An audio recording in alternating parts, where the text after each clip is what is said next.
কালো শাড়ি পরে এফডিসিতে এসেছিলেন পরিমণি, লোক সিনেমার পর্দার প্রীতিলতা।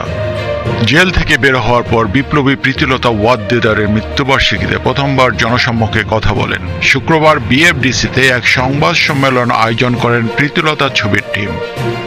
বিকেলে এফডিসির মান্নার ডিজিটাল কমপ্লেক্স সংবাদ সম্মেলনে প্রীতিলতা ছবি নিয়ে বিস্তারিত তুলে ধরেন। সবার কাছে এসে আশীর্বাদটা চাই, যাতে প্রীতিলতাকে সঠিকভাবে ঠিকঠাকভাবে আমার মধ্যে ধারণ করতে পারি এবং আপনাদের সামনে প্রেজেন্ট করতে পারি।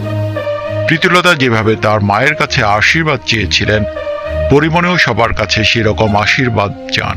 সংবাদ সম্মেলনে উপস্থিত ছিলেন প্রীতিলতা ছবির অন্যতম অভিনয় শিল্পী শম্পা রেজা।